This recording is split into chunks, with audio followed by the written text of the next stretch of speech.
public workshops and our survey.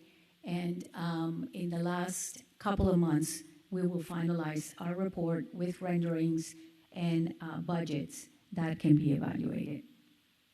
And with that is a list of deliverables that will be part of our proposal. Thank you. Hey, thank you. Anything to add, Mr. Manager, before I open it up to council? None, Mr. Mayor. Mr. Parks Director, do you have any comments? Okay, thank you. Council? Councilman Fletcher? Yes, thank you, and I appreciate the overall product that's going to be delivered, but is there a way to fast track or create additional efficiencies that this timeline's not so, I'm looking at the public meetings, they're like 2 months, in between the public meetings, and people lose interest after a period of time. Can we fast track those maybe to once a month to try and keep people more engaged? Because I think you lose that touch by lengthening it up. It's a good point, and one that we've discussed internally a lot. The goal of the first meeting is to gather a lot of input, right? Ideas, a vision. What's missing? The other workshop is we dive in a little bit deeper, right? And then we get a little bit more information. What are those activities? Where could they be? How can these things be connected, and how can we begin to be more of something that represents our community? So in between that workshop and the final workshop, we need enough time to be able to jot down concepts, ideas, frameworks, images that begin to represent what we have heard. And I think that is a little bit of the time that you see there, so that we can then, when we come back, are able to visually also represent what we have heard, so that we can begin to prioritize. But I hear you. If we find that reaching out and that there is a real interest, we could potentially accelerate a month in this process, and we can certainly look into that. No, thank you for that. And again, I'm not trying to drive your deliverable faster. I just want to make sure the community engagement doesn't lose track, especially it's like over the summer, and right at the beginning of the school year, so people get distracted. Yeah. I can tell you I'm going to have a lot of input. We're going to spend a lot of time together, and hopefully my colleagues will agree with the world according to Sean Fletcher. But again, I look forward to the time. We welcome that. Thank you. Thank you, Councilman. So let me ask you, and tell me, Vice Mayor, if my memory's faulty. Hey, just prior to the time that the current manager came in, a Parks Master Plan was prepared and months of community input took place. A lot of statistics were compiled, and I am calendar driven, okay? Are we reinventing the wheel here? Have you had access to the findings of those prior surveys and community meetings? Because I can't imagine that the needs would have changed dramatically. You have that as a resource together with the findings in the presentation just prior to you. I'm not understanding the 9-month time frame to, in my world, reinvent the wheel where we already have much of this information together. I think anything that you have done in the past. Let me come in here. So, Mayor and Council, we hear you. Based on preliminary review of this proposal, it was our position that 9 months is a little extended. This type of work needs intensity in terms of commitment, in terms of people's interest. And we made a recommendation to shorten the timeline to at least 6 months and not aim at 9 months, because if you aim at 9 months, there possibly will be an overlap into 12 months. So if you target 6 months duration in terms of engagement, that brings you closer to 6 or 7 months, which was why you guys wrote 6 to 9 months. But the expectation is that we're going to complete this before that.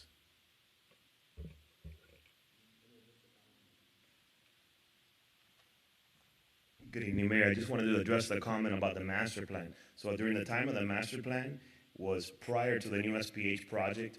So our big goal in mind was the Homestead Regional Park, former Homestead Sports Complex. So when they looked at the rest of the city parks, it was more, let's refresh them. So the recommendations for Harris Field was a lot of returf the fields, redo the asphalt, paint job, new fencing. It was more just bring it back to life in its current state. So now that SPH is coming along, we really need to look at our Central Park as Harris Field and really reimagine it. But my point is that in that study, didn't it identify the shortfalls or the need for sports amenity A, B, and C, whatever Yes. whatever sport it is, and that is probably still valid. So we know what our shortcomings are, even after taking into account Sports Performance Hub. So, Mr. Mayor, if we had paid attention to when Mr. Jack Cadiz was making the presentation, he identified key challenges at the Harris Field in terms of facilities, amenities, and programming. And he's also a member of this team. Okay. So there is going to be a seamless conveyance of information. What's going to happen is that this new master plan for Harris Field is going to turn it into the city's regional park, which was the original intention for the sports Harris Field, for the SPH area. One thing we want to make sure that needs to happen is that whatever is going to happen with this new initiative has to have a buy-in of all the stakeholders, especially the AYSOs that are going to use this place. They have to play a key role in terms of programming, in terms of facility upgrade, in terms of recommendations. And thank you, council members, for the interest you're showing this evening to be able to participate as well. So again, Ziskovich and partners have to commit to what we agreed on. 9 months is not the timeline. Aim at 6 months. We are willing to give you additional time, but not 9 months.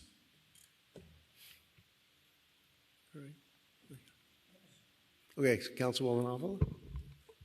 Thank you, Mayor. While I will reiterate what I'm hearing, that there is value in reviewing the past workshops and receiving that information and evaluating it.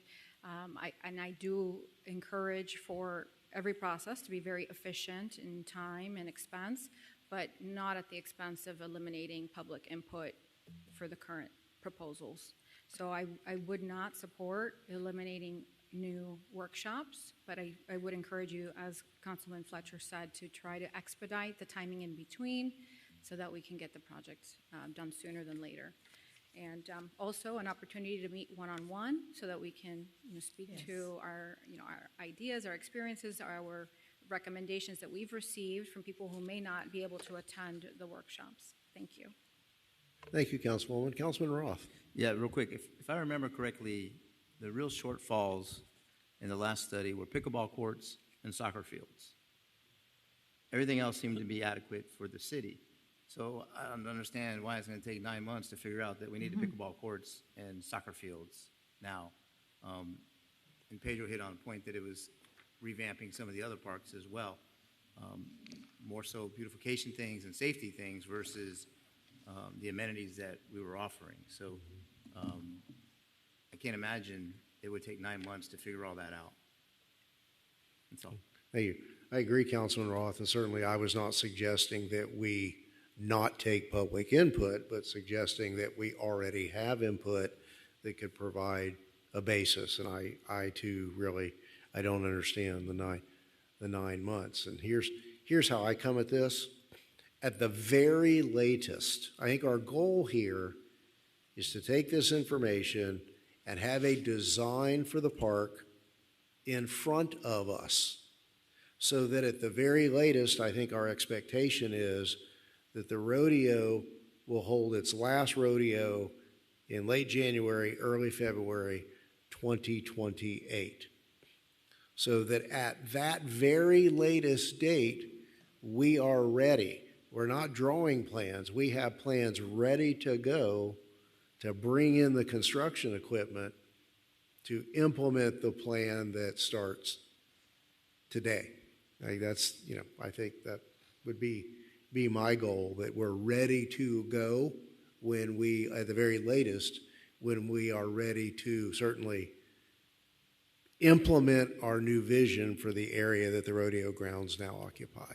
That's, I think, a big key of this whole concept. Councilman Fletcher. Yeah, and I just want to make sure that everyone understands that I'm trying to think 20 years into the future to try and, again, reimagine this world-class park Right. that we started at the sports complex years ago and now it turned into SPH, and now we can do it at Harris Field, but I think we have an opportunity to truly create the gem of South Florida at Harris Field.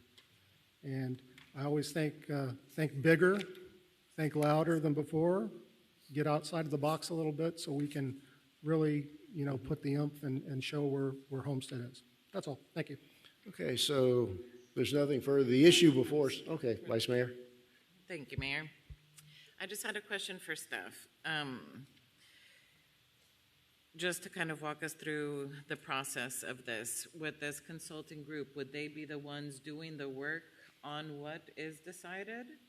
How is this different than than putting out an RFP looking for a developer who wants to help build what we agree should be there?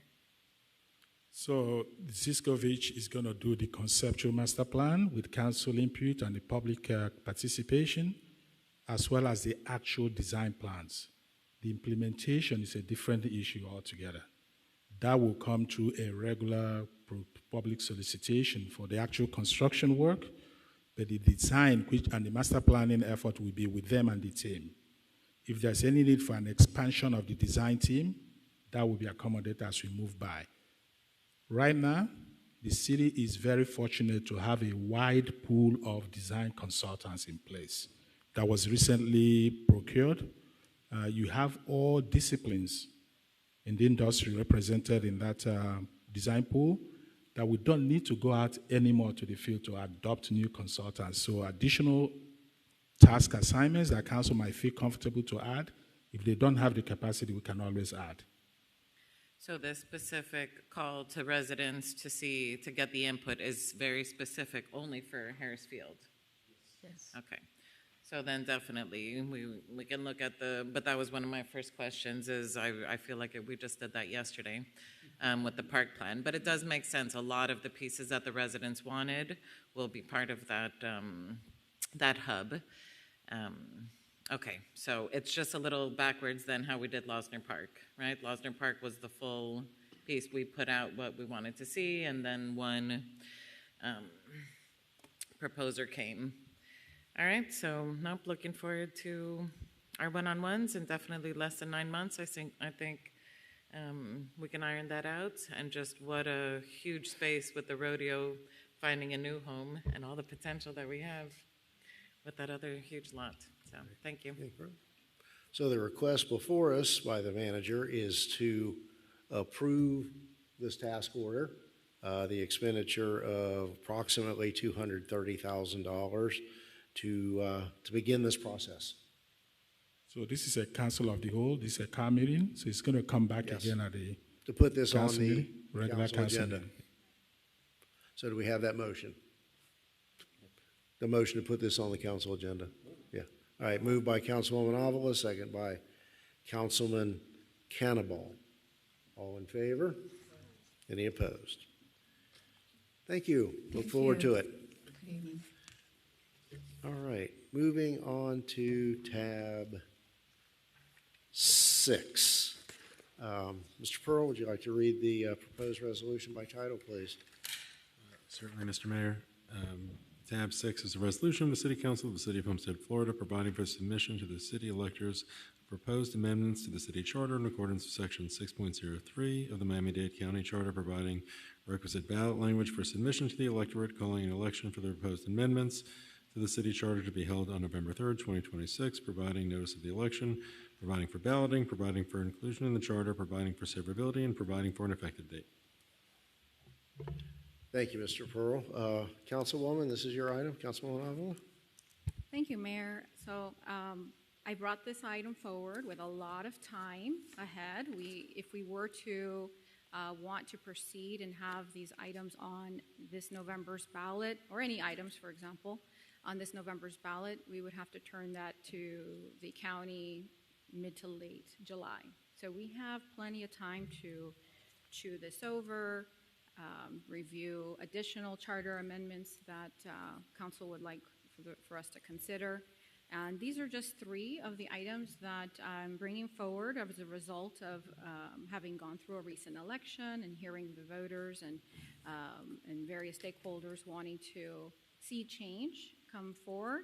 And my main goal tonight would be to just ask for some more information. For example, on the single member voting district item, it's very important to me that we have balance with regards to representation for East and West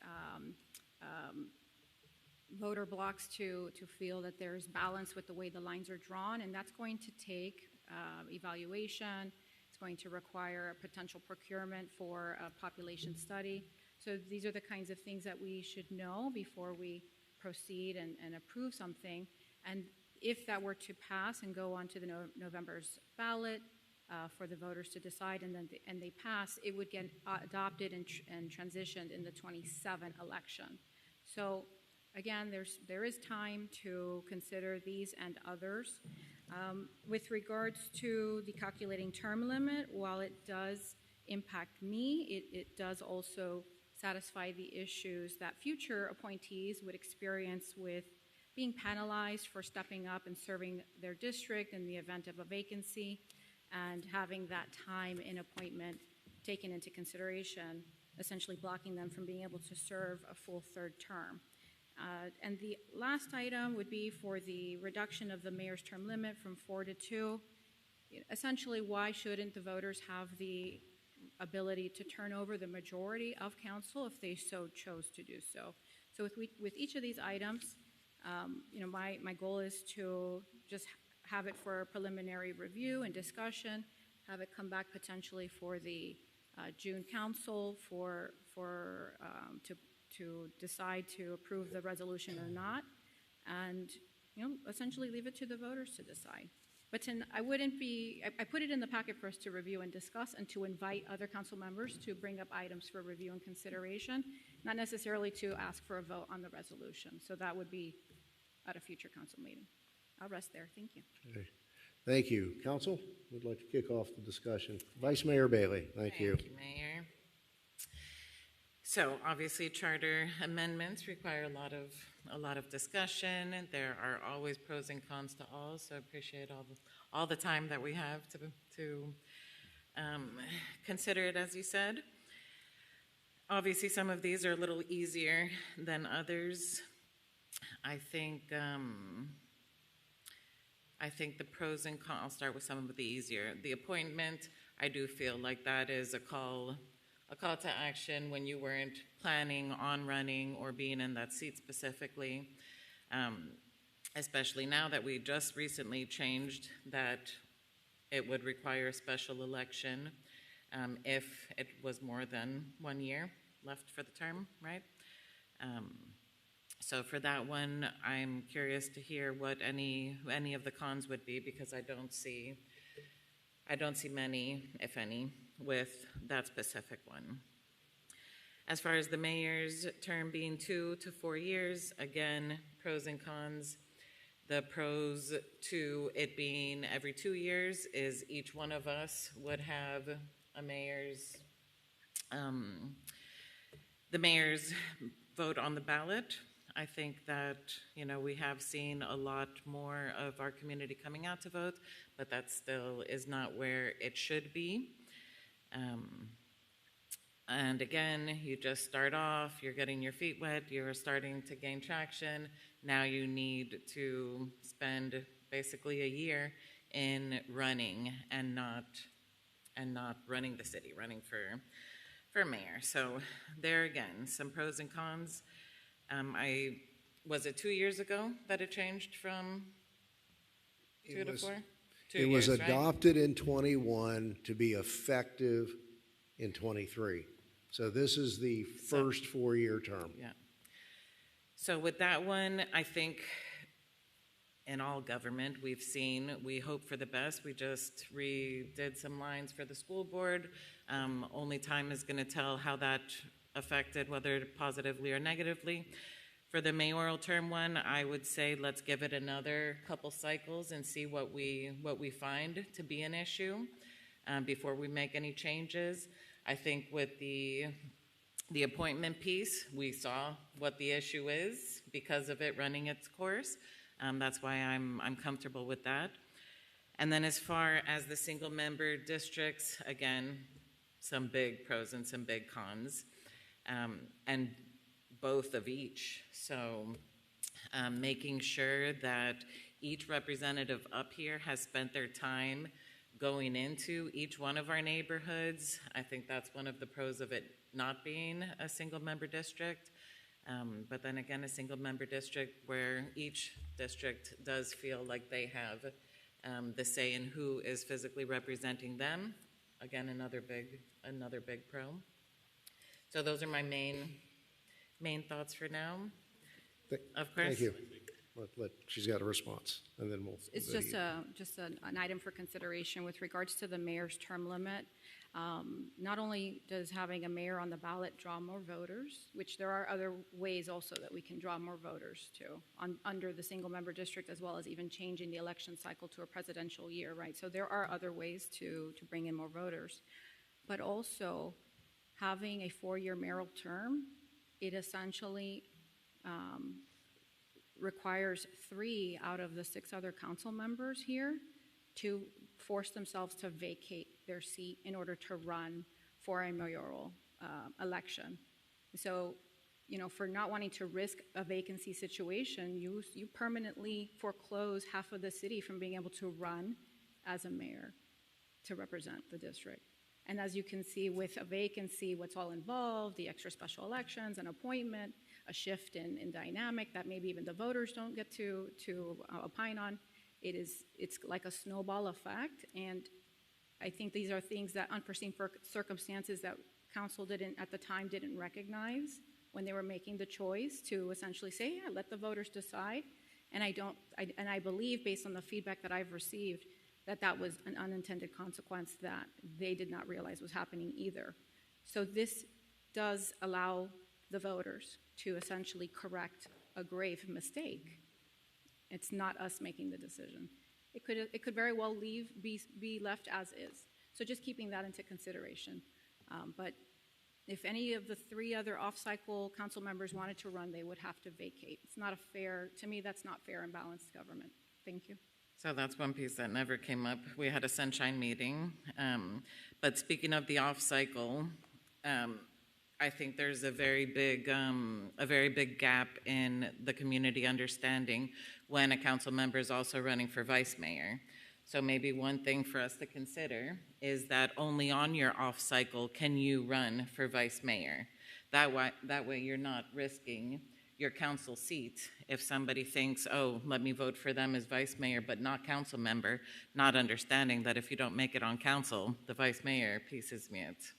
So something for us to consider as well. Thank you. And that's an additional question. And there are a lot. When you begin to open this can of worms, they crawl out everywhere. And that's an interesting thought that you had the other day, that maybe only those who are not up for election can be on the vice mayoral ballot. And that could suppress a lot of election time horse trading. And that's something that certainly merits further discussion. Councilman Cannonball. Okay. All right. Did you have? Thank you. Yes. And so again, one of my goals tonight is to be able to go back into our districts and to be able to participate in fellow council district discussions about what these impacts on some of the harder questions, right, would be, and to be able to have that perspective. As someone who came into office appointed and favoring the current election model publicly, I do see the pros and the benefits of both sides. But I also see that, if you were to look at the election votes from the most recent election and to compare, if you just look at my votes, if I was a single member, voting district, I would be here with just 600 votes or 400, whatever the vote number is. 400 for you. 400, thank you. And for Konski, same. Less than 250. So, but the reality is that that could be very well the case, that we are burdened with having to run citywide. And so whereas we might feel comfortable in our own district and have to put in the time and effort in other districts, if we had single member voting only, you could have more candidates, which then push for harder campaigning within your district, which then can bring out more voters, and therefore, at the end of the day, more focus on Homestead, because guess what? People are coming out to vote. So I see both sides, and I think that it's worth giving us the due diligence.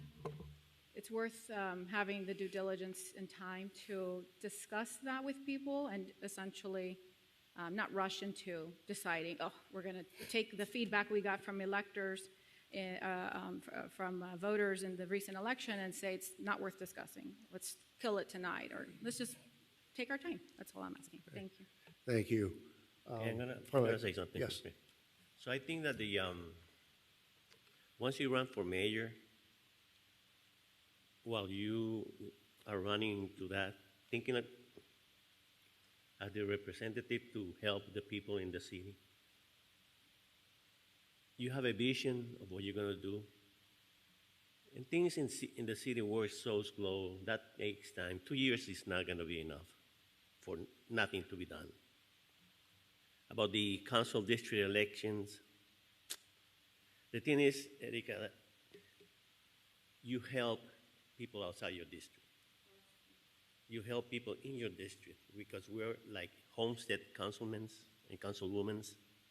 So I don't think that, with me, it's not going to fly because I don't think that we have to serve like everybody. We're public servants. That's what we are. Okay? Thank you, Councilman. So Mr. Pearl, let me ask you, and I know prior councils and charter review committees have had these presentations and have entertained the question of single-member districts.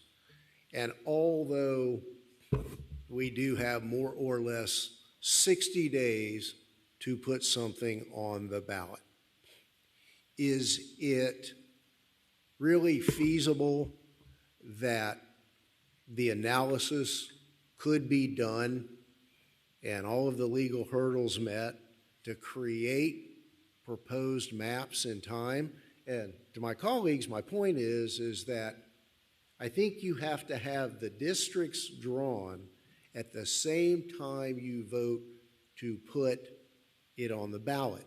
Because if you vote on prior to July 15th to put it on the ballot without having maps, you're asking the public to vote on a concept rather than an actual map. And you could get into a situation where lines are going to be drawn, and in the words of one of the consultants, when they're drawn right, no incumbent is happy. You could be pitting a couple of incumbents against each other and breaking up neighborhoods. So, let's dispense with the practicality of having having the analysis done and a proposed new map drawn in time to vote on it by July 14th. May I have a clarification? Sure. The maps would be for the voters to know what they're voting on come November. So we don't have to, and I did ask regarding what do we have to turn into the county. We have to turn in the question to the county by July, and then we would, if it's on the ballot, similar to how we do other things on the ballot, we could do workshops to educate the public and have an education campaign with regards to the maps. But that's not necessarily an obligation. I would support doing that so that the people are educated, the voters are educated. But the actual information for ballot time mapping would be July of 27, but Matt, you can confirm. Well, no, because if you put the single-member district concept on the ballot this coming November, and it is approved, it's incumbent on us then to if we haven't done so already, and my point is you may find that neither the public nor the incumbents are really happy with the maps that we are now obligated to adopt post-November of 26 in the run-up to the 27 election. Right, and what I said was that we could do the education campaign with the maps prior to the November 26th election, so that the voters know and understand what they're voting on. But your initial comment was to turn into the county the maps come July. That's not the case. No, it was not. It was for us to have a map that would be approved, I guess, by ordinance in conjunction with putting this question on the ballot. I think it would be and look, I under no circumstances support single-member districts in Homestead, but if we were going to go forward with this, I think the best fiduciary way to do this is to have an adopted map, because if you don't, you may, and you put that on the ballot, you're stuck. Once you tell the supervisor of elections to put it on the ballot, it's going. And in that interim, you may find that single-member districts, by virtue of new districts being drawn, maybe wasn't such a great idea. So my point is, in order to have a potential map and the legal and demographic analysis done, is there really enough time to have that provided prior to July 15th? I can agree that that is essential, and it would be very beneficial for us to have. And I think that it definitely gives an opportunity for staff to look into what that would cost the city. I think we should do it either way to see the lines, how they would look for that type of election style. But if they're able to, get the information to us come June to vote on the matter, then we vote based on that information. So I do agree that it would be very important to have. Well, in that regard, I think it would be incumbent on us not to take action tonight with respect to the single-member districts. Staff can't work on providing information for us to be able No. to discuss? They can for discussion, but not acting on directing for this to go on the ballot. Well, agreed, and I believe I opened with that my goal tonight was not to take action on it, but rather for discussion, to hear what other charter items, like Vice Mayor mentioned, and to give staff direction on being able to provide the information we need. Thank you, Mayor. So, Mr. Pearl, I know you've worked with other cities. Ballpark figure on what this third-party cost would be to look at everything and do this. Again, not going to hold you to it. Ballpark figure. I think the clerk reached out to Miami and pulled some of the documents from their last go, which was, candidly, there'll be some inflation from the time period, but I believe the pair of people that they engaged was about $150,000 between the two. All right, so 150 grand to do that study that may or may not go forward. And I'll go ahead now. I think that single-member districts in this community, they insulate the seat holder from any accountability to the rest of the city. You can be a lazy campaigner. You never have to know the nooks and crannies and corners of your community. I do. Mr. Cannibal does. Mr. Fletcher does. I know Mr. Roth does, because he and I have worked opposite sides of the same street many, many, many times. And I think when you have to campaign citywide, there's riding around is one thing, but when you're on the pavement or on the sidewalk, it's entirely different. So again, I think just assuming the line, I don't think there would be a lot of variation, but based on the results last year, if we had single-member districts, Councilwoman Avila would be representing and making decisions for the entire city of Homestead with about 400 votes. You can't compare last election's vote count based on a situation that's not the same. Your district gave you 400 votes out of the 1,800 you received. I didn't campaign 100% in that district, and even if it was single-member district, I am not that kind of candidate. I take care of the city citywide, but I don't need to be forced to run a campaign citywide to show my constituents that I care about the whole city. But when And you I make have- a bad vote, you are totally insulated. Let's just say it. Look at the dysfunctional county commission that is a gerrymandered system of districts who make terrible zoning decisions out in the Redlands, and they are wholly unaccountable to the people of Homestead and Deep South Dade at large. I don't think there's any place for single-member districts in Homestead, but if y'all want to have that discussion, go ahead. And to my point, if, Councilwoman Konski would be sitting in office with less than 250 votes.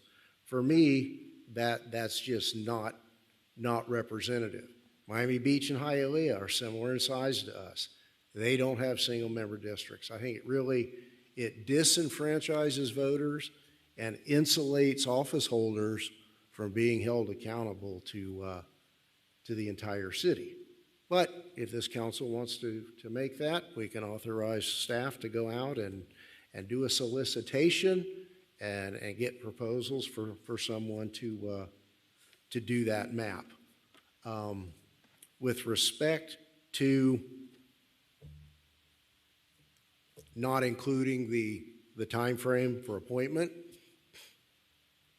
well, there's pros and cons there. I think that this demonstrates that this proposal is purely selfish and self-serving, because had it been really thought through, it would have included those who stood for a special election, such as Councilman Davis. He actually had to go out and campaign to win his 2 years, but as proposed here, appointees who do whatever they do with whatever council members to get appointed get a free ride, but this doesn't take into account those who went by special election. And certainly this item in its retroactivity will only ever apply to one person.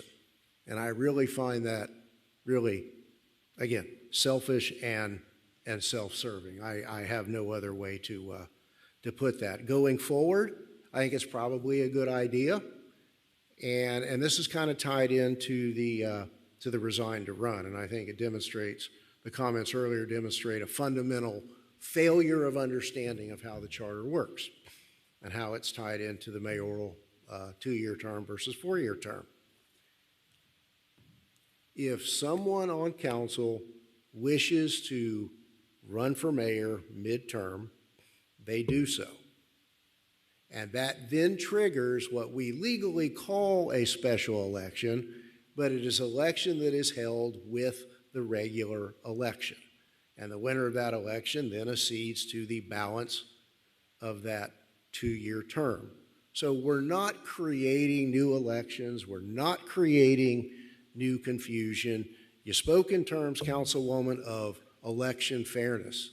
Well, how is it fair that since, I don't know, about 2005 or 6, council members have had a 12-year term limit and have a 4-year term when the mayor has had to get himself or herself reelected every 2 years up to 2021 and only has 8 years. In our Sunshine meeting, you talked about that you really wanted to see a weakened mayor, that you thought that a mayor that in place for 4 years got too close to management and became in effect, a strong mayor, and that you felt that making a mayor run every 2 years kept that mayor out of other council races. I don't know if it will or it won't. Certainly in this past council election, incumbents did involve themselves. Incumbent council members got involved in other races. So I really don't see the logic in having the elected face and voice of the city, the figurehead. The mayor doesn't have a lot of power in addition to council members. I'm not a not a super member of this council. I have the same one vote as everybody else. But it puts the mayor at a disadvantage. And I lived that during my first 4 years, where I had council members who were in the middle of 4-year terms or the beginning of 4-year terms who had derangement syndrome and just sat by and said, I'm going to outweight you and hope that you're gone in the next election. Councilwoman, that's what's not fair. I think this needs to go to a committee. Quite frankly, at the last council meeting that went very, very late, it was my intention to ask for the council to form the 5-year Citizens Charter Committee, which we are now due for, to vet all of these questions as well as others. I really, the vice mayor's proposal of reversing how the vice mayor race works really piques my interest.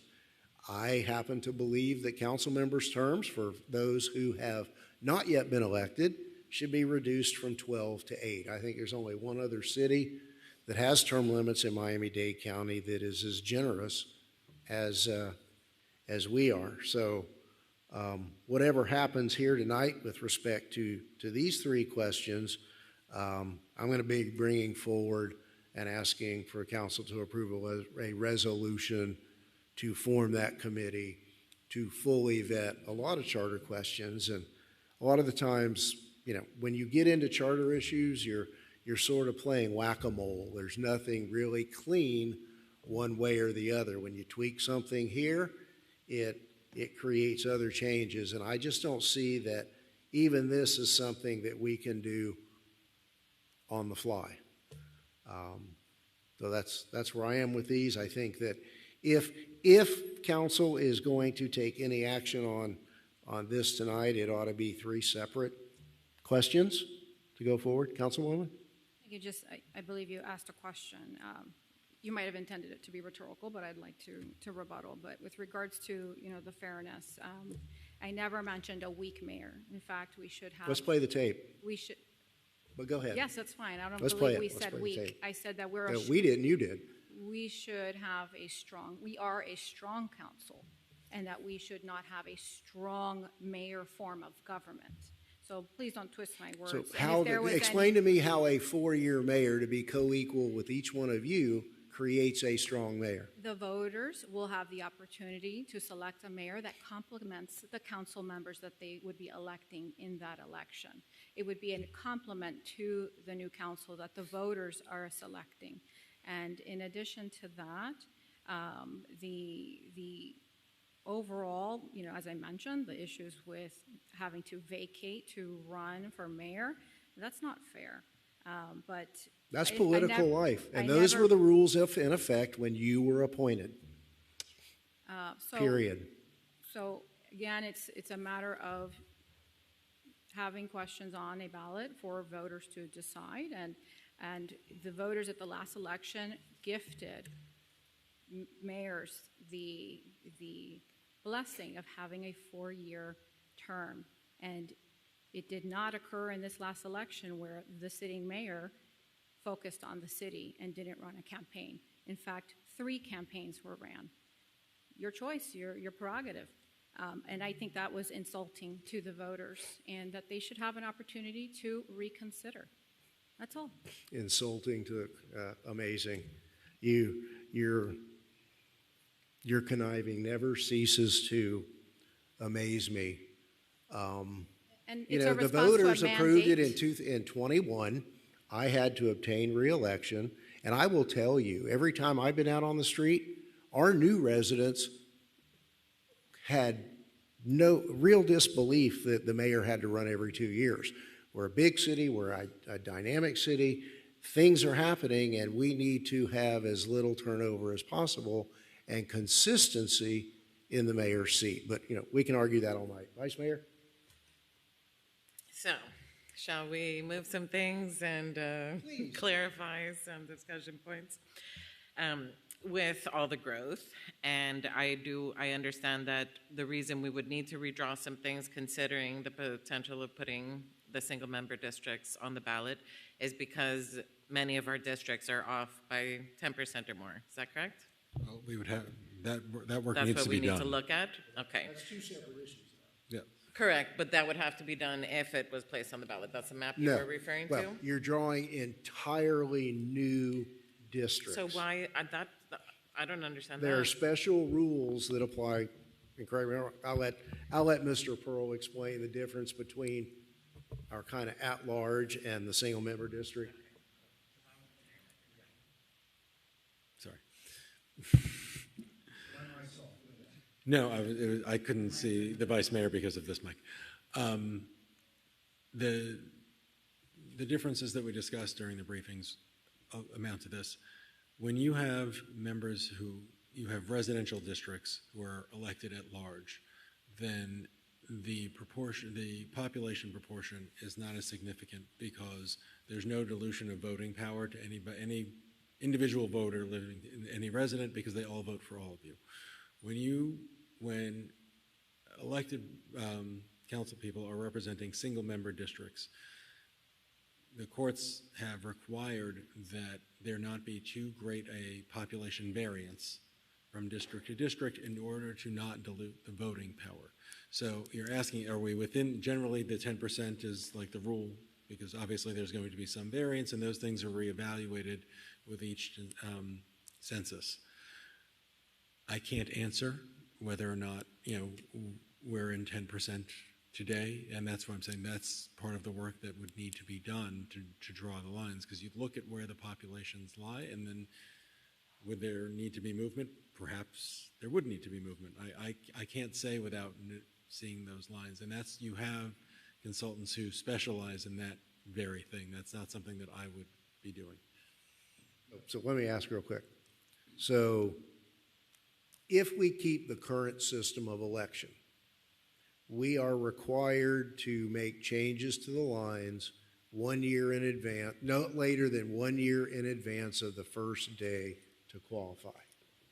Which means if we did a population study, which could be used for either system, and we found that the current districts and the current system was out of whack, we only have until sometime in August to redraw the lines for the current system, and that study could also be used for a conversion to single-member districts as one of the basis of. I imagine that we could do that with the consultants, define a scope in that fashion.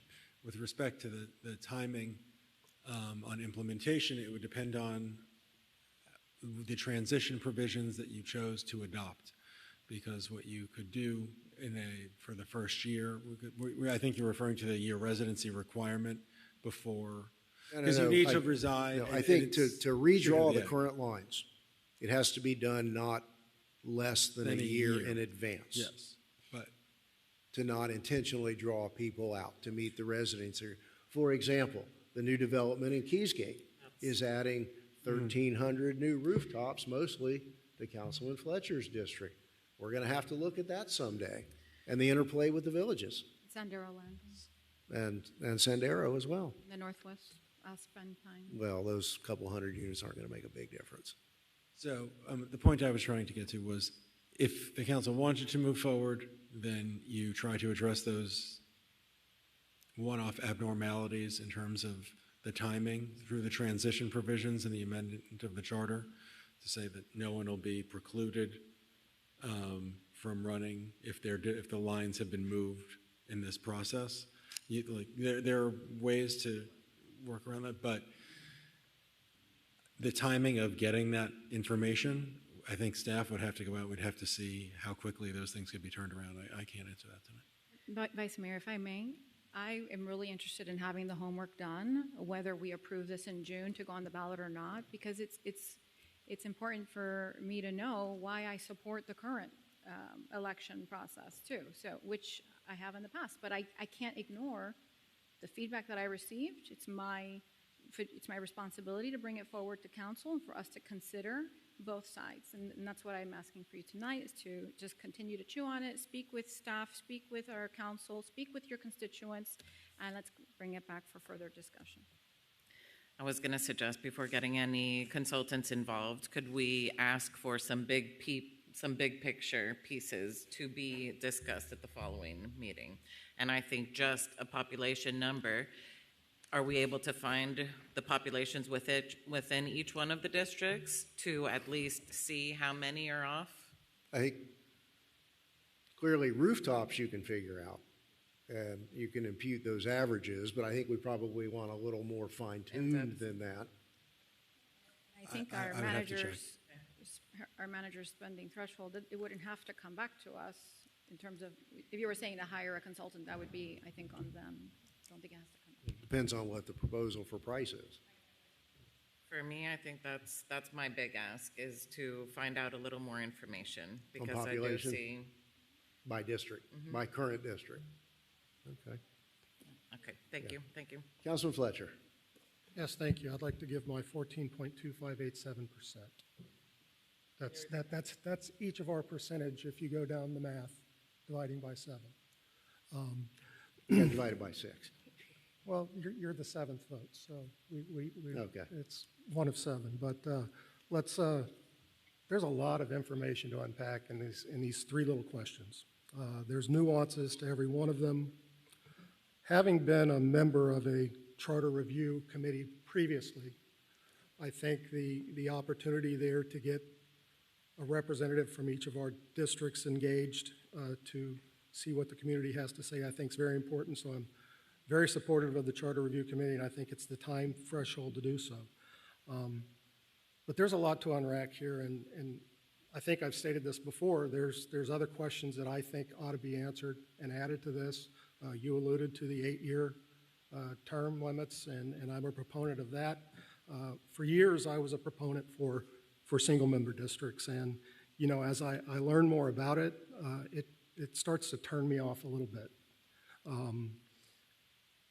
But again, that decision would not be up to me. That would be up to my constituents and your constituents as well.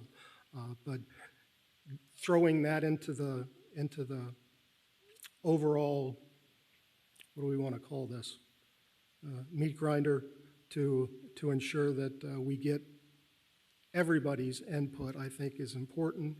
I don't think the timeline to produce some of these documents is going to be in time to go for this year to be able to put on 2026. Again, that's just me thinking out loud. The staff can tell us differently. But there's a lot of nuances that I think we need to get more input. I'm happy to have the discussion, but there's more to this than just these 3. And I believe the people spoke loudly when they did approve a 4-year mayor's term. And I was a proponent of that as well. And I'll tell you why. Having served on the council in 2009 to 2001, I only had 2 years. My first 6 months to a year were drinking from a fire hose, trying to learn everything I could learn. My next 6 to 9 months was trying to get reelected to do it again for 2 more years. And I think that's the condition you're putting the mayor in as well. And that's why, overwhelmingly, I think it was a 64 percentage point approval when the mayor's term got extended to the 4-year terms. So I think it's very important to ensure that we listen to the community then, but our community has also changed. And we need to do this, what's the word I'm looking for? The population study has to be done, because I personally believe I'm going to lose sections of my district to the Villages of Homestead. I think you could possibly lose some members of yours to the Oasis side.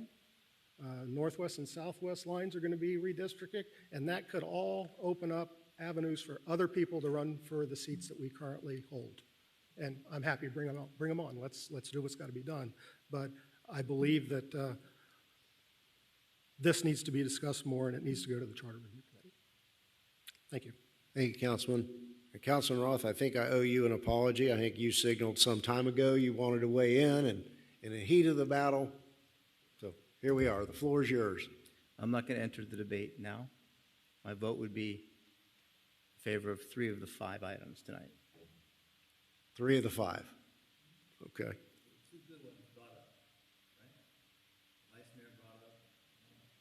Vice Mayor brought up How we do the vice mayor. the vice mayor part, right? And the 8 years for council members. So I think those need to be explored too. I don't want to enter the debate at this point Sure. because there's going to be a lot more time. There'll be for more that time later. for that. But, and I think there's going to be a lot more added to it as well as we go through that process. Now, remember, we were actually trying to redraw the lines. Was it last year or the year before? I don't remember. We made some adjustments prior to, it had to have been in August of '24. Yeah, so we talked about doing it again in 2026. Right, because some of Oasis went to the councilwoman as well as some of the strip of Speedway was moved into your district to do some equalization. Yeah, and you know, like I said, I don't want to enter the debate, but there's some information with the single-member district as well. And a lot of times, the single-member districts are put into an area because one block of the entire districts, whether it's 5 or 7, can control the entire council with the number of votes that they have. So when you go to single-member districts, that takes that formula out of the election. Keysgate, I think, is always the strongest coming out. And with the addition of 1,300 homes, you start to look at, could they, as a community, essentially control at least 3 members of council during an election period? And that's why I think instead of the single-member district, we need to look at the population of each district and reallocate those lines to create a more even spread of votes. The Sendero property going in with 1,100 units is actually in the southwest section right now. So when you think about additional population coming into areas, there is no real growth in the northwest or the southwest except for a few single-family homes that we've approved over the time, and there's really nowhere else to build in those areas. The east side is where it's at right now, so it's going to kind of be like east meets west as we begin to rethink and draw lines when it comes to that.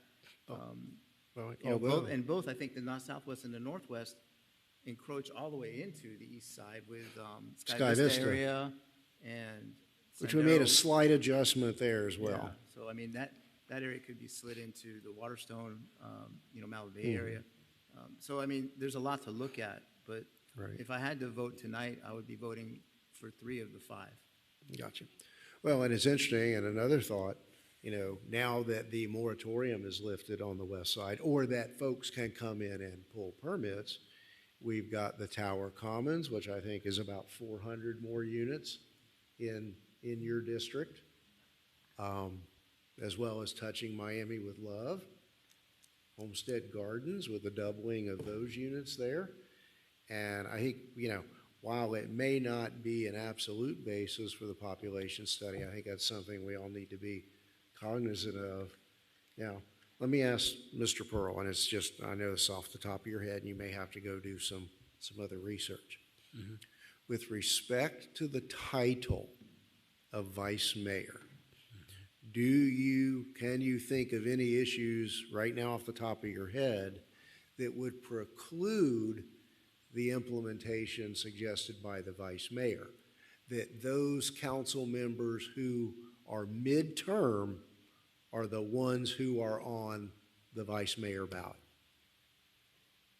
Something to think about before we get too far down that road. Yeah, I'll have an answer for you for that for the next discussion. I can't think of anything off the top of my head, but that's something I'm going to have to look into a little bit. I think deeper. that's a really novel idea that came up in the Sunshine Meeting, which demonstrates the value, I think, of a Sunshine Meeting, but, there's always those nuances, but if nothing else, I think that one really has legs and can go somewhere. So what would Mayor, be, yes, just real quick. This is maybe a good question or a bad question, I don't know, maybe dumb, but could the mayor and council run in the same year, every 4 years? Why is it set up where it's Where every 2 everything's years? wiped out every 4 years potentially. I mean, That would but be chaos. that would be a one process, but I think the mean, public would love it. It would be internal chaos. I'm just wondering. And it's something for the attorneys to come back with. Exactly. It's That's just a something we thought. can think of and Yeah. discuss at the next meeting. And with the interest of time, only because I'm missing my daughter's spring show at school right now, which I'm prioritizing this meeting over that. And I appreciate the healthy discussions when it was healthy, not so much the rude parts. But I haven't heard from my fellow councilwoman Konski. If you'd like to add anything now or later, I'm not forcing you to speak now, but. I agree with Larry. I think I'm with you on that same boat. There's a lot here that I do support, and there's a lot that I have questions on. A lot of as well. questions. A lot of questions. So my question to our attorney would be, if we're not, what would be the appropriate action on this item to not take action at this point? It would be a motion to Well, defer. I wouldn't, at this point, and I don't know if you have enough information to make a decision on individual questions. Historically, what we would do is there'd be multiple proposals. I would take votes on each question individually to determine what should move forward, prepare the appropriate resolution for council to address only the things that the consensus wanted to move forward. You can do that tonight, or I just want to lay out a time frame for you. We will have until the first meeting in July to adopt whatever it is that you would like to adopt. And that we have to submit to the county, the absolute drop dead date is July 24th. I don't want to cut it quite that close, so to the extent we can do it the first meeting in July is where I'd like to set our time frame. So if you'd like more information, if you could give me a little bit, I understand you're looking for more information about the member districts. Right. And interested in learning about the population, and I'll have to work with staff to see how we can aggregate that particular information for you. I will look into the vice mayor, and I heard the council running full-time. The entire council. Those would require the council running together would require some in-depth discussions about what that transition looks like, which I imagine would get lively. So we can work through those issues. People would get shorted, potentially. Potentially. So depends on how you would like to approach that. What I would appreciate is if we're not ready to make any decision now, if I could get a timeline from when you would like the information with that end date for the first meeting in July as the goal, as an understanding that that's when whatever we want to move forward with we need to have a final decision. But If I may but- step but- in, as the proposer of the resolution, I'm just seeking to defer this to the council, the COW meeting in June.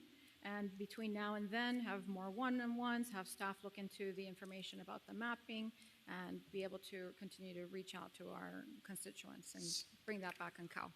I think we all need to understand that we may not have all of the information we need to adopt maps in time for this cycle. Right, and so if by COW meeting of June, we would still have the opportunity to move it to council meeting in June and potentially last ditch up for July meeting. So again, I intended for this to come early, not to push this down anybody's throats, and just be able to chew on it, discuss it, evaluate it, and put aside any initial criticisms or concerns, and just be open-minded to bring a fresh perspective, and we can vote on it at that time. Do you have what you need, Mr. Pearl?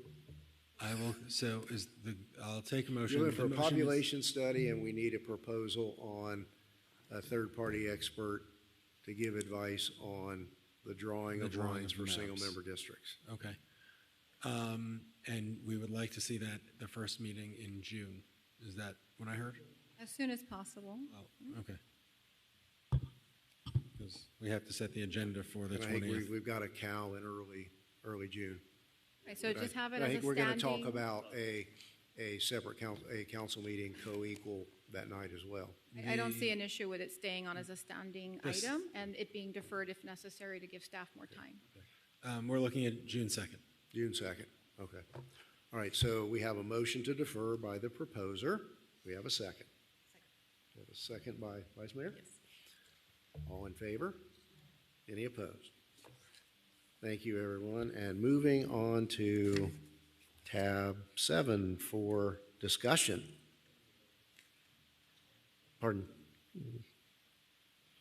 We on 7? 7, yeah. Yeah, tab 7, correct? So, Mr. Manager, or is this police chief? It's going to be the chief. He's going Oh. to take this one. Good evening, Mayor and Council. I'm sorry we put you in this position after the last discussion. No problem. So as you know, when I got here, part of what I did was what I refer to as a three-dimensional audit of the entire department. So I basically looked at every drawer, looked in every office, and figured out how we were looking as far as our operations. And one of the things that we discovered was, and I'm going to try to be brief, or just as brief as I can, and not get overly technical. And if that happens, then I'm bringing in Captain Cruz to answer all the really, really technical questions. But what I can tell you is that our existing RMS right now that we have, and by RMS I mean our records management system, is very, very deficient. And I think all of you have heard that we haven't been, for a very long time, we haven't been able to report CJIS, NIBRs and FIBRs. So we used to use something called the Uniform Crime Reporting through the DOJ and NIJ, and now we use something called FIBRs and NIBRs. And it's just a more detailed, the information within the information.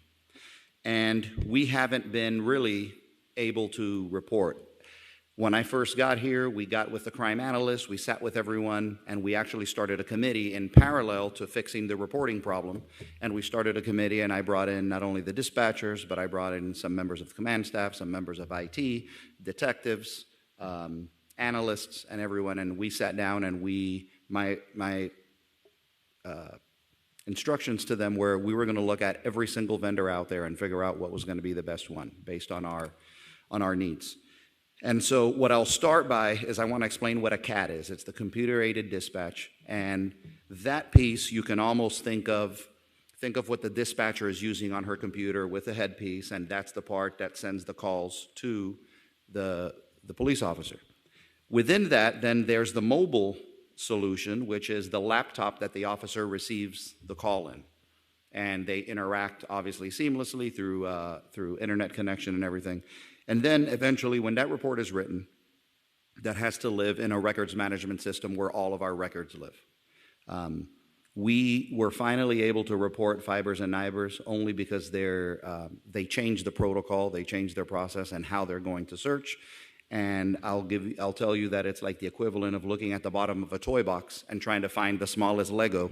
And that's what they have to do monthly to stay consistent with the reporting requirements. But they have been doing that. What we're doing is we're trying to stay with our FDLE reporting requirements, but we're trying to obviously improve accountability, we're trying to improve transparency, and we're going to increase the operational effectiveness of the agency by solving or by saving a lot of time when these guys go to write reports and everything else. And we're going to do this in 3 layers. So the first layer I'm going to describe as the operations layer, and that is the actual CAD. It's a platform called Mark 43, and within that lives the computer-aided dispatch and the intertwined ecosystem of the records management system. That's where the reports are going to live. After that, and what that does is it gives us it's what they call a SaaS, which is a software as a software as a service. So what that means is that whenever we have software updates, that seamlessly goes in. We don't have to buy a new product as new updates arrive. It's just like Windows and everything else. We always have the latest version. It's secure. It's compliant with all of FDLE requirements. So that's where we're trying to move. As far as Mark 43 goes, I have also there in the next slide, let me start moving because I forgot to go here. These are the agencies that are using Mark 43. We have Coral Gables, we have Miami Gardens, we have Bay Harbor, Miami Springs, North Miami, and these are really the only ones in South Florida. There's a lot more in the upstate and up more north of us. The second piece is, the second layer that I'm referring to is think of it as our intelligence layer. And so these are three different products. And what this is, what ForceMetrics is, think of it's a database aggregator. And what that means is, if you can think of a planet, the planet is the RMS system. The planet is it's where we are. And outside of the planet, there's a bunch of other ancillary planets that have all of our other systems. So if you can imagine our traffic crashes, our FI, our evidence.com, our field interviews, all of those things get sucked into this platform called ForceMetrics, and all of that information lives there. So everything from the CAD and RMS, everything from every other piece of software, including our evidence and property and evidence software, all goes into this database. And what that does is it offers our police officers something really, really simple. It looks like a Google keyword search.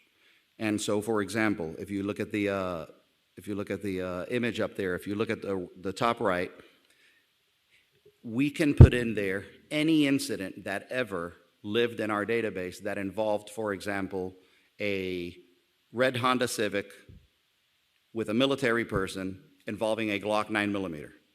And if those three things live there, or if we search those three keywords, every single case that ever was stored in our data is going to come up.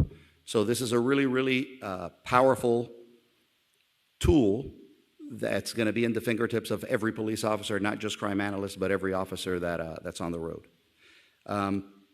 It also aids in the investigative process, as I said. This is not something that's going to be limited to detectives. This is going to be something that's going to be to every single police officer. But another thing that it does is there's regional data sharing. And what that means is any other agency that uses this product has the ability to share that product with us. So even if we have or we confront a subject in Homestead that might have been arrested in, say, Orlando, we still keep that information. We still have it. We have access to that information. So this is really powerful and not something that we have right now.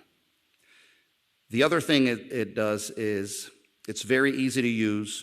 You can use it anywhere. You can use it from your cell phone, and it has universal integration. So what that means is it's not specific to any piece of software. You can use anything. Any software that we use in our ecosystem can be imported into ForceMetrics. The agencies that use ForceMetrics is captured up here, and that is Tampa PD, North Miami PD, FAU, Miramar, other people that are looking at it right now that are going to buy it and in the process of it is Fort Lauderdale, us, if approved, Miami Gardens, and Lauderhill. The last thing, or the last layer, this is what I refer to as the accountability layer. One of the things that we've done is we've also revamped, as part of the accreditation process, we've revamped all of our use of force policies and implemented new things. For example, a force avoidance framework and an early identification system. And what an early identification system is, for example, is for the sake of transparency. If an officer, for example, has 2 crashes, 3 use of forces, and 2 complaints, it automatically triggers to their supervisor and to our professional compliance bureau the fact that, okay, we need to look at this officer. He might be having issues, and we try to identify that troublesome behavior before it actually turns into something serious. So what IA Pro does is it tracks internal affairs investigations from start to finish. It gives us a receptacle for all of our use of force, all of our force avoidance, all of our complaints, and it allows us to obviously implement that early identification system in a way that's seamless. Our internal affairs doesn't have to do it manually, it's automatically set up. If you look at Blue Team and IA Pro, that it sets up an environment for us to be able to monitor all of that. Again, I talk about use of forces, I talk about force avoidance reports, I talk about complaints, crashes, anything that would trigger the early identification process. The clients that use IA Pro are Coral Gables, Miami Beach, Aventura, Opelika, City of Miami, Hialeah PD, Miami Gardens, Doral Police Department, and Sweetwater. And so really what we're doing is we're trying to buy under one purchase, we're trying to buy an ecosystem that complements each other in a unified system. That's going to make it much easier for us. It's going to improve day-to-day analytics. It's going to provide scale for any other technology that we adopt, like plate readers and everything else will be read by CAD and by Mark 43, and it strengthens our compliance. And what it also does is it gets us to the year 2026, because we're a little bit antiquated right now in regard to our processes.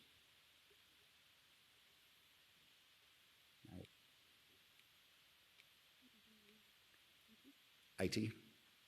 Yes, I can take this one, Chief. Thank you.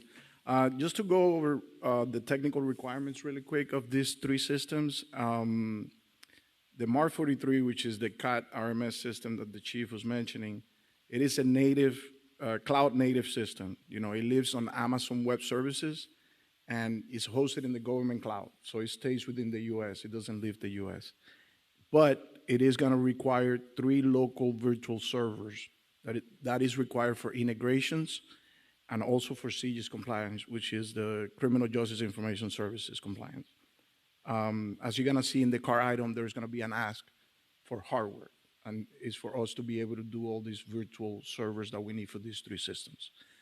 I think the Chief mentioned a little bit about compliance, but just to mention as well, the Mark 43 it's compliant with the Federal Risk and Authorization Management Program, which is kind of like the highest security authorization from the federal government, and also a state ramp, they score high. And they are compliant with the FBI Criminal Justice Information Services as well, and with FIBER, which is a Florida incident-based reporting system. Moving on to the next one, the Force Metric, the database aggregator. That one is also hosted in the Amazon Web Services Government Cloud, and it does require one local virtual server, which is the one that is going to gather all the data to then transfer it and upload it to the cloud, to the system. This system is also CJIS compliant, and is also SOC 2, which is System and Organization Controls 2 certified. Now the third one, it is pure cloud. This one is fully cloud. It's also hosted on the Amazon Web Services Government Cloud. No hardware required for that one, and it's CJIS compliant as well.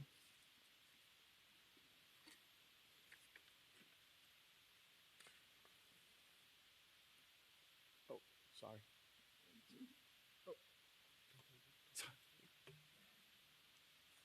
Sorry. Can you hear me? Okay. So for the procurement executive summary, we've selected multi-vendor procurement strategy. It's a combination of sole source, cooperative contracts, and professional service agreement.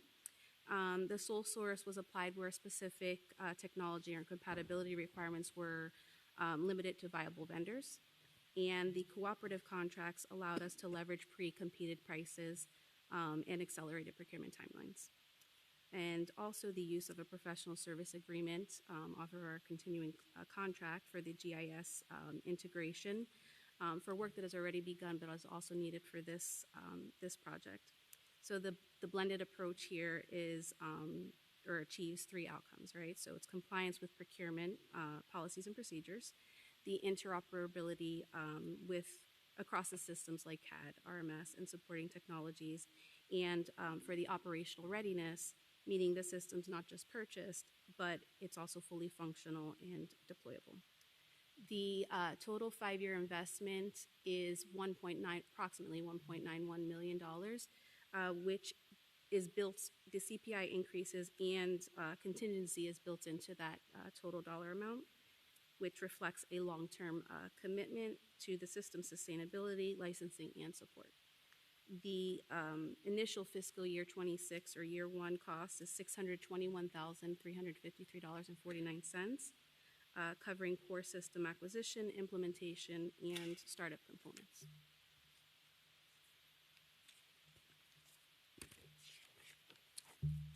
This slide here is just the financial overview, which again goes over those costs. And it is broken up into 5 different vendors that Chief has already spoken of. The remaining costs are distributed across the remaining fiscal year, so fiscal year 27 through fiscal year 30. And again, it includes the software licensing, subscriptions, hardware acquisition, GIS implementation services, and this structure would support the predictable annual budgeting for this project. So the sourcing strategy that we chose intentionally structured across 3 procurement pathways to ensure that we secured all the components that were needed for the PD while maintaining compliance. And we are utilizing a sole source procurement for the highly specialized systems where compatibility and functionality are critical, such as Mark 43, which serves as the core CAD RMS platform. Then Forcemetrics, which provides advanced cross-system analytics, enabling federated searches, alerts, mobile access, and consolidated reporting across multiple public safety platforms. For cooperative contracts, we leverage competitively awarded agreements to streamline the procurement and reduce timelines. Versaterm, or IA Pro, as we're referring to, is using the North Carolina Sheriff's Association cooperative contract, which supports professional standards, early intervention, and public transparency through dedicated accountability modules. The hardware or server that is also needed is or will be procured through NASPO, which is also another cooperative. And then finally, we have for use of the continuing contract, the older continuing contract, because we've already procured or started procuring for GIS, we would be amending the task order for this additional piece for this project. So overall, the blended sourcing approach ensures that we're delivering a fully integrated, data-driven public safety solution. That's it. Any questions? Okay, thank you. So it's been moved and seconded. Is this just a discussion item, though? Just for discussion? This is a discussion item, and if council wishes to move it to the council meeting for the actual procurement item, that's what this is going to be. That would be the motion to move it to the council meeting. That's fine. Okay. So, all right, so we're good with that? All right, all in favor? Aye. Yes, go ahead. Councilman Roth? Okay. So, great. You know, as a huge supporter of the Homestead Police Department, we want to give you all the best equipment, technology, all these things. You mentioned other agencies that are already using the Mark, was it Mark 43? Mm-hmm. And we can see if somebody's passing through our city that got issues over there, we kind of cooperate with the other agencies. So as new agencies come on, and the one agency I would be really happy to see that subscribes to this particular program would be our sister station in Florida City, because of all the stuff we do and the interaction between our 2 cities, and our cities are connected with Lucy Street. So as new agencies come on, I would assuming we're going to they're going to be a part of the program. We're going to be having access to their information and whatnot as well. Is that the case? Yeah, so, I mean, obviously I can't guarantee where they're going to go, but I did Correct. have a meeting with Chief Taylor. We've met about this twice. I know that the last conversation we had, he was asking me for the information for Forcemetrics because he was impressed with the capability. So I think there's a possibility that they might adopt it. Right, and I understand that they've got, financial constraints as well as we do. But I think it would be really kind of cool. Does this program reach down into Monroe County at all? So it reaches everywhere because it's online. Got it. So are any of the agencies, or is Monroe County Sheriff's Office a part of this program at this point, or no? You gotta check. we'd have to Because I think, you know, a lot of our residents travel from here to there for work every day, and obviously a lot of their people come up here and shop because of some of the stores we have up here that they don't have down there. So I think it'd be an interesting thought to bring them into the mix as well. Yeah. You know, So I think, remember that it doesn't limit us, it doesn't isolate us from the traditional NCIC and FCIC that the entire country has. What this does is, within their framework or within their environment, they can share information with all of us, and that's in the force matrix piece. But remember, traditional FCIC and NCIC is still available to us. got it. And do you think having technology like this will help us get to calls quicker and start to help limit calls holding? Because obviously there's calls holding from time Of to course, time. right. And those are non-emergency type calls. You know, I listen all the time and I hear, you know, calls holding, but if priority goes out, man, everybody's right there. So the response time is there. But I think some residents may get, you know, concerned with calls holding, especially if it's a minor thing. Right.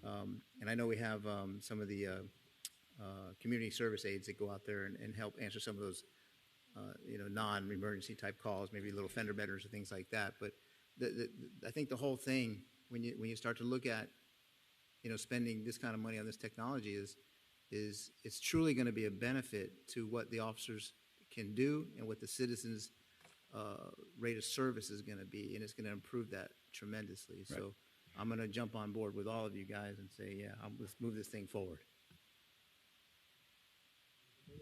Yes, thank you. After having just conducted a ride-along with the police department, I can, you know, and not my first ride-along, but I can attest at how important a CAD system is. It's like an appendage, an extra, very valuable appendage, and it needs to be state-of-the-art. It needs to function and work efficiently. It can, as Councilman Roth was saying, add minutes to a very dangerous situation. So I support this item. I do have some concerns about a test phase and what new policies we're going to have in place to ensure the program is meeting benchmarks and goal achievements, and how are we measuring the balance between growing pains and actual value. So, you know, between now and next council meeting, if you want to speak to those items. And I also want to just you know, confirm with regards to budgeting that taking on this new technology platform, is this going to hinder the department's ability to hire more officers? Shaking your head. No. Great. Thank No, it you. will not. So, you know, I really would like to also see the department be able to form the SWAT team again, and for us to have our own, you know, hostage negotiation experts for cases like we experienced on Friday night with a very unfortunate swatting situation. So I also would like to see improvements around the police department, such as a fence securing the property line, which is for our police officer safety.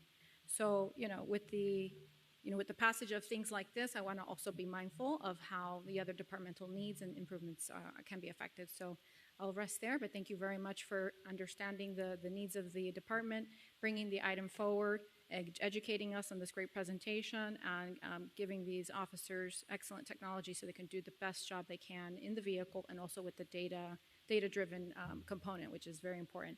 And one more thing I do want to also ask, after doing the site visit with the wastewater treatment plant, there was a comment that there's actual measurements of drug usage within a community that can be identified through wastewater.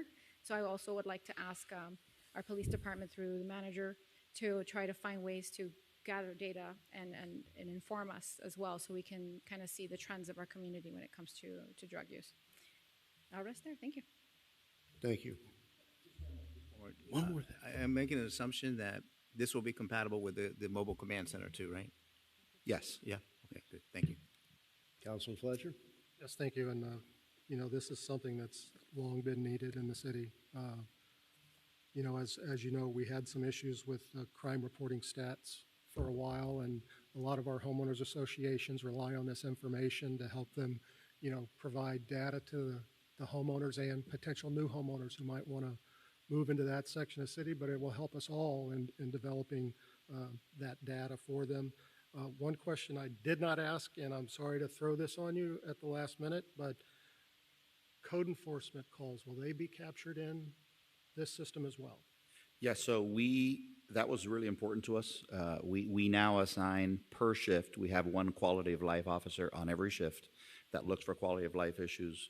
And that could be anything from graffiti, illegal dumping, and everything else. So what we did early on at the manager's request and the DCM was we found a workaround to be able to log and maintain records within the Force Metrics ecosystem. So that's going to be done. Thank you, Councilman. Well, I think we have a motion and a second to move this to the agenda. All in favor? Any opposed? Mr. Manager, anything further for this? No, something just personal. I'm running out of my vacation pool because over the past 15 months, I've not taken any vacation. So I'll be taking off a day here and there beginning next week so that HR director can let me off the hook. She's been warning me, you've gotten to your maximum. You need to start taking time off. So I appreciate council's understanding if you call and I'm out that day. And I believe on the 7th, we have one final community outreach meeting for the Chrome and Flagler Avenue project. It's going to be at the CRA building on the 14th. And tomorrow, our finance and budget director is going to roll out an initiative, which is City Budget Community Feedback, which is a survey asking our community residents, what do you want to see as part of the new budget cycle? So this is something that we need to be doing on a yearly basis, so to make sure that both council and the residents have an input in budget process. He's going to roll out the survey platform tomorrow. I think a memo has gone out today to council and mayor, and I think that's all I have for today. Thank you. Mr. Attorney? Have we set the workshop on those items? Yes, we're working on it. I think it's on Tuesday next week. I'd like to speak to that. I did ask to relay the message to separate the workshop on my item into a separate item. Sure, we'll do that. Maybe perhaps joint that with the discussion on, what was the other, it was the 3 workshops and then there was a review. So the 3 workshops are the CU process, the boats and parking, unsolicited proposals, and also there'll be a status update from us on charrette study. Right, that one. Perhaps join my resolution item with the charrette study. Okay. And there will be a briefing as well from the city attorney's office and us on the PBA collective bargaining agreement. Okay. Sure. Okay. Mr. Fletcher? Vice Mayor? Happy Teacher Appreciation Week. If you have teachers in your life or children, we work very hard. So give us some lotions and some body scrubs and a small little gift card and show your appreciation, because it's one of the toughest jobs, maybe even tougher than this up here. Sure. Thank you to all the teachers out Councilman there. Roth, anything? Councilwoman Avila? Thank you, and happy Cinco de Mayo to all of you as well. I just a few closing comments. I touched briefly on my ride-along, and phenomenal job that these officers are doing. It was impressive to me how young they are. God bless them. I mean, I could be maybe a very young mom for some of them, but it really was impressive to see how their training in action was phenomenal. No doubt that our city is very safe and sound. And the dispatch team as well. I mean, the communication flawless from lieutenants and captains and everyone on the ground, and the technology. I saw the drone in action too, so that was pretty cool.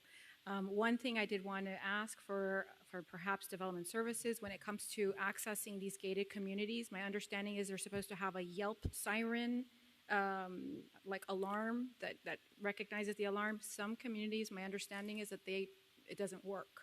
So is there an annual or biannual recertification process that we can just make it top of mind that this is important, and make sure that our officers can quickly enter these communities? Also, Friday night, it was very busy, and showbiz was off the chain, or whatever it's called now, hooky.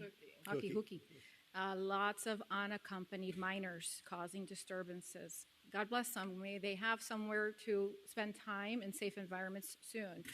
But in the meantime, perhaps a summer curfew might be in order, so that these parents have some kind of, some kind of way to control their minors. A lot of these kids are just going out and doing what they want to do, and there's no real legal action. And then having an officer on duty there too would be very helpful, from just kids being nuisances, but also to even some, breaking and entering into vehicles. So it really is active, and it's very busy downtown. The Christmas lights, or let's not say Christmas lights, the downtown lighting. Accent lights. The accent lighting in downtown was very, very welcoming and warming, and lots of people out there looking to have a good time. But we need to have some support for our police department when it comes to the youth. And also, when we're looking forward to hiring new officers, can we push, please, to hire locally? It's very important, at least I think for the residents to know that officers are also coming in locally, not just from the outside. And speaking to hiring locally, I want to take the opportunity to reiterate some of my previous recommendations to city manager's office when it comes to our direct council assistants. So pre-COVID, we had 3 assistants. Since COVID, we have toggled between 2. Jasmine's doing a phenomenal job trying to serve 7 elected officials by herself. Never a perfect situation. There's always room for improvement, but she is doing one of the most important jobs that she can, and having someone assist her with trivial activities, although important, like picking up mail, simple correspondence, or taking down notes. Those are things that she could have additional assistance in the room doing. And elevating her and promoting her to a leadership position, I think, is in order. She has a lot of historical knowledge. She has a lot of expertise when it comes to planning and doing a lot of our public-facing and legislative matters. So I would support her being promoted to perhaps, maybe not a chief of staff, or maybe it is, but getting some additional training and responsibility in that type of grander position. So while I acknowledge that Human Resources filtered through 137 applications, I believe, which is a feat, no less, I think that it's disappointing that we were not able to have as top 3 candidates coming from local or from in-house. And there were at least 2 applications for employees that are in the city of Homestead. So I would ask for staff to reconsider what they're calling as final candidates before we do any meet and greets. And I do appreciate the opportunity to do the meet and greet. I'm not sure if that's been usual in the past, but it definitely is something that I have been wanting to have as well. So I'll rest there, but thank you for the time. Thank you, Councilwoman. Councilwoman, you didn't touch base on the National Day of Prayer. Oh, thank you for the reminder. There is National Day of Prayer on Thursday at 10 a.m. here in the chambers. I appreciate the opportunity to have it once again. I think this is year 4 or 5, but essentially hosting it on the 250th anniversary of the United States of America is also a more beautiful sentiment, and I think we'll be also unveiling a proclamation for that sentiment. So please join us and pray with us. Thank you. Change of heart? Wow. Mr. Manager, I fully support the candidates that you have brought forward. We have been without a council assistant, it seems like a lot longer than we really have. And a lot that was wrong with this city when you came on board was that we hired people from inside because it was the easy thing to do. And I fully support the merit and qualification process that has been implemented here, and I hope that without delay, you will go ahead and hire from among those who have been identified as the top 3 and not go back to square one. That's my hope. I recognize that we are not involved in personnel decisions to any extent, but as someone who has been without an assistant, let's move forward and not find any further excuses for any delay. So I discovered today that due to some client issues, I will not be able to attend the National Day of Prayer. I really regret that, but I wanted to touch on some of the comments that I was beginning to mull around, and I think they're particularly important in light of some of the conversation we've had tonight. And certainly, it's a national day of prayer where we pray for our nation. And there's such division and controversy and acrimony from the top down. But I'm a believer that things change from the bottom up, right here at the city. And I would just ask that we set aside this perception of past transgressions, not be fueled and motivated by hate, vengeance, or retribution.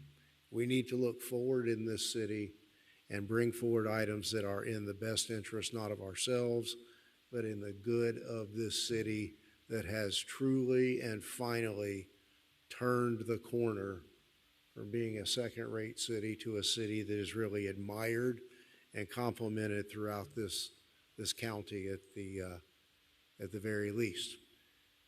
With that, we have a motion to adjourn. All in favor? Good night, everyone. Thank you.